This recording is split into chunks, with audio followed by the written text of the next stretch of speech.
Hi, I'm Kim. You're watching Kim Wilson TV. My channel is dedicated to helping victims of narcissistic abuse get free and stay free. Hi guys, I just want to say thank you so much for all the emails, and I've had a little issue within the family. One of my sons has been sick. He lives in a neighboring province, and of course I live way in the middle of nowhere. So I've been having to travel quite a bit over the last 10 days, 2 weeks, so I'm definitely behind on emails. But very, very typically, there is a common question in the emails, and that question is, what the hell are they? Yeah, it's a question we've all asked, and let's explore that a little bit today. Initially, I think it's safe to say that mental illness seemed like a valid possibility. Now, throughout the time we've been together here at the channel and through my research, a lot of psychiatrists will say they're mentally ill. But I did find 3 psychiatrists who are absolute international experts on the subject who gave up their medical careers and now study the occult, because they said that truly there is no evidence of a medical condition. They've not been able to prove it, and the behaviors don't really fit any known types of psychopathy. Nothing really diagnosable or treatable. I think the idea with a lot of illness is once the illness is diagnosed, it's treatable, and this is not, and has led 3 that I've been able to find so far, psychiatrists, out of the medical profession and into long-term study of the occult. On a personal level, I can only go with what I have personally seen, and what I've seen did not appear to be a medical condition or mental illness, though Trevor was absolutely mental. We've looked at synthetic humans, artificial intelligence, reptilians, alien hybrids, clones, all kinds of different aspects of artificial or simulated human sort of existence, at least the replication of a human being.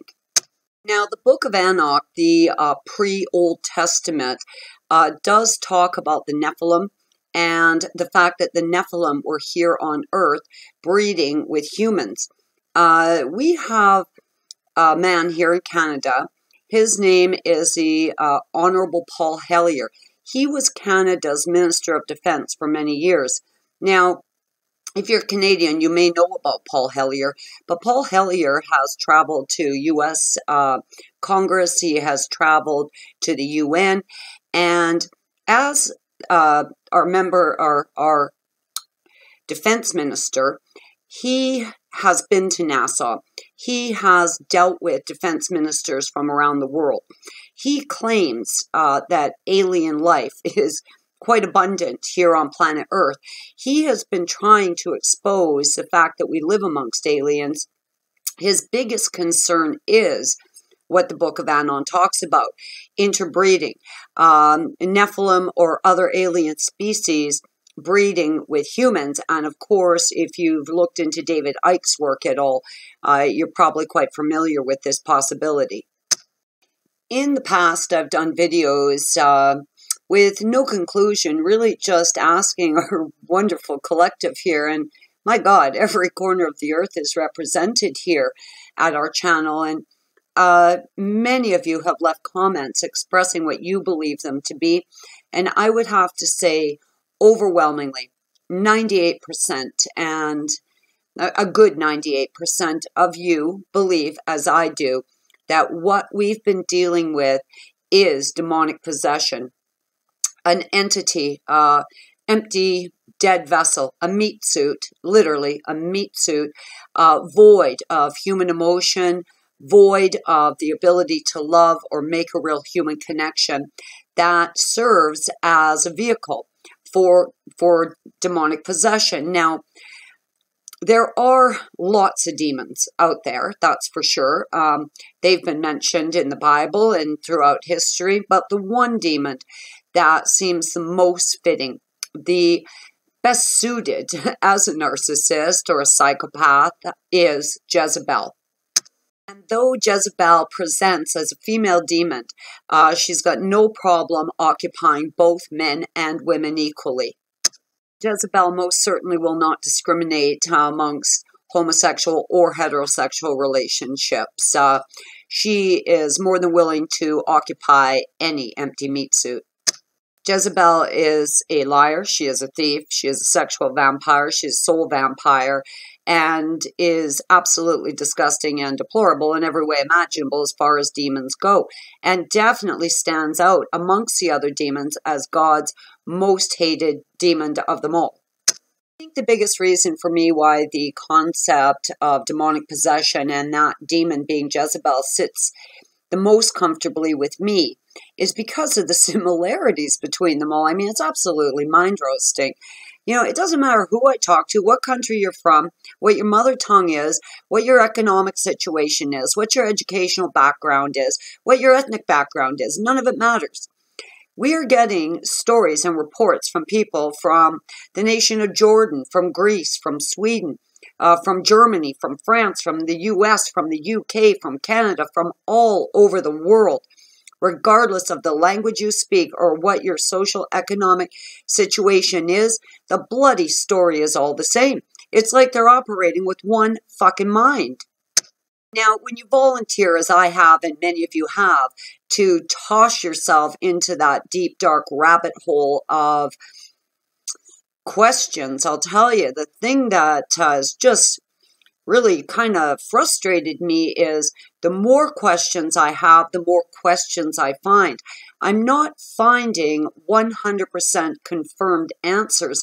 It's just been one question leading to another question to another question. And I find that a little bit frustrating, though the research and the quest for information has been quite exciting. During those bits of research, when I was down the rabbit hole, I will say I've come across a lot of possibilities, absolutely.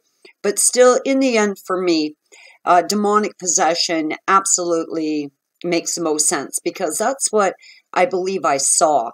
That's what I believe I witnessed, and that's what I believe is my experience with that hideous thing. Now, with that said, as I've mentioned in several videos, I did ask him. I flat out asked him. I looked him in the eye and I said, Trevor, is there any possibility you are possessed by demons? After a moment of blank staring, he very calmly and very simply replied, Kim, I don't know.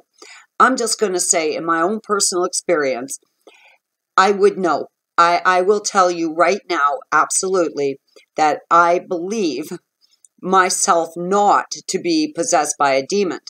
Now, you would think if you were possessed by a demon, you'd be able to answer that question, or if you weren't possessed by a demon, you'd answer that question quite simply, yes or no. The fact that he didn't know led me to believe absolutely he was, because that's what I saw.